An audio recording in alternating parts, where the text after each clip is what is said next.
زما عزتمندو نن درته یو ډیره بهترینه او طاقتوره وظیفه بیانوم. دا صرف د 3 منټو وظیفه ده، د 3 منټو عمل دی، خو لیکن داسې طاقتور عمل دی چې د دې په برکت سره به د ستاسو ټول مسایل الله جل شانه ختم کی، د ستا حاجت په الله جل شانه پوره کړي، او داسې مشکل دی چې هغه نه ختمیږي. نو دا وظیفه وکئ، الله جل شانه به د ستاسو دغه مشکل ختم کی، او د داسې ځای نه به د ستاسو حاجتونه پوره کړي چې د ستاسو په تصور کې، په وهم او ګمان کې به هم نه راځي چې الله جل شانه زما د حاجت د کوم طرف نه پوره کړل. نو زما عزتمندو مکمل توجه سره او دیان سره تاسو دا وظیفه د الله جل شانه په ذات باندې کامل یقین سره وکئ. ان شاء الله تعالی ډیر خیر کثیر به درته ملو شي. زما عزتمندو زمونږ د نننۍ وظیفه د غرونو او خویندو د پاره ده چې د هغوی یو حاجت دی، یو جایز کار دی، خو هغه د هغوی د وس نه بهر دی او دی هغه پوره کول غواړي، حالانکه دته د خپل حاجت او د خپل مقصد ناممکن ښکاریږي. نو د دې دپاره دا وظیفه ډیر زیات خاص ده، ډیره سرکوونکې او مجربه وظیفه ده. یا یو مشکل دی، پریشانی ده، څه تکلیف دی، بیماری ده، پای کې مبتلا او دا د انسان د وس نه بهر هم وي، ځکه چې انسان ډیر زیات کمزوری دی. لہذا محترمو د هغه وروڼو دپاره، د هغه خویندو دپاره چې د هغوی په رشتو کې بندش دی، رکاوټ دی، نو د هغوی دپاره دا یو عظیم الشان عمل او وظیفه ده. ان شاء الله تعالی د دې اثر کوونکې وظیفې په برکت سره به د ستاسو رشته زر تر زره وشي، او چې چرته هم تاسو غواړئ بهترین ځای کې به تاسو ته رشته ملو شي، په شرط د دې چې د دې شاته د ستاسو څه جایز مقاصد وي او چاته د نقصان ورکولو اراده د ستاسو نه وي. زما عزتمندو دا وظیفه تاسو په هر ورځ باندې کولی شئ، خو لیکن د جمعې مبارکې په ورځ باندې به فایده ډېره زیاته وي. دې دپاره تاسو به اودس اعدام کوئ او 2 رکعته نفل به خشوع وضو سره عاجزۍ سره کوئ، او د زړه په حاضرۍ سره چې د الله جل شانه مخکې ودرېږم په داسې طریقه باندې چې د ستاسو توجه او دیان الله جل شانه طرف ته برابر وي،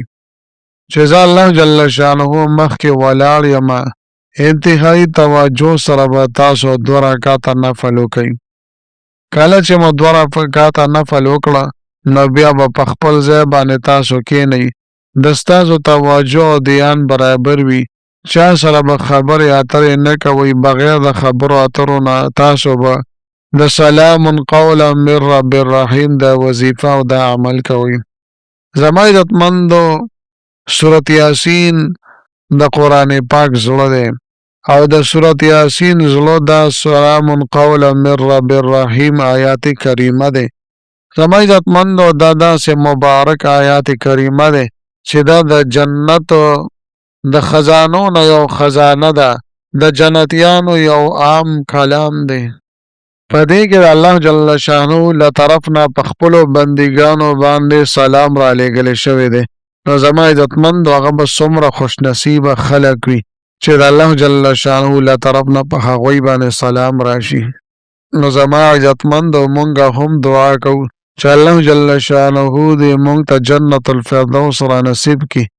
او دا سلام دی الله جل شانه په دنیا او آخرت کې زمونږ نصیبه وګرځوي،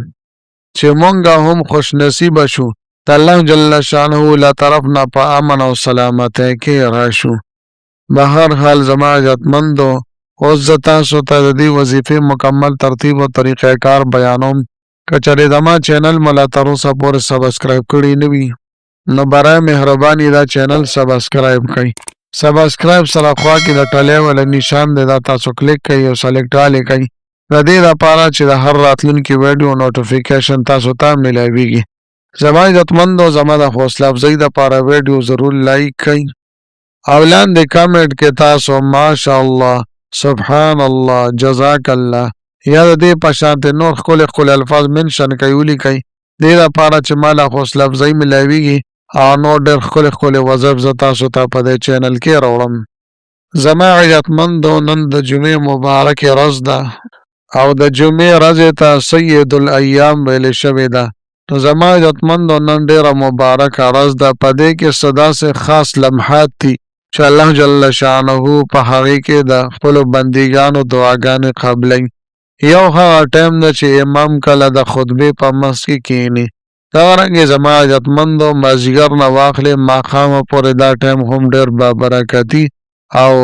ډېر د کمالات او اثراتو نه ډک ټایم دی دا رنګه زما عزتمندو د جمعې په سحر باندې د پېشمنی په ټایم کې دا ټایم هم ډېر بابرکت ټایم دی لہذا زما عزتمندو چې مونږه نن د جمعې موز نه پس فورن دا عملو کو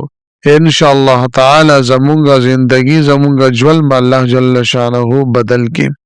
زما عزتمندو کله چې تاسو د جمعې موز وکړو نو ورپسې او بیا پاسي او 2 رکعات نفل به انتهائی عاجزه سره توجه انکساره سره وکړئ کله چې منفل وکړه نو بیا به 11 مرتبه 11 بیرې درود شریف ولولئ د درود شریف لوستلو نه پس و بیا دا آیات کریمه سلام قولا من رب الرحیم دا به 900 د پاسه 1000 پیرې ولولئ یعنی 1700 مرتبه دا به ولولئ او بیا به 11 پیرې درود شریف ولولئ بیا به الله جل شانه حمد و ثنا بیان کوي که نور حمد و ثنا نه درځي نو سبحانك اللهم وبحمدك تبارك اسمك وتعالى جدك ولا اله غيرك دا به ولولئ بیا به د دعا د پاره لاس پورته کوي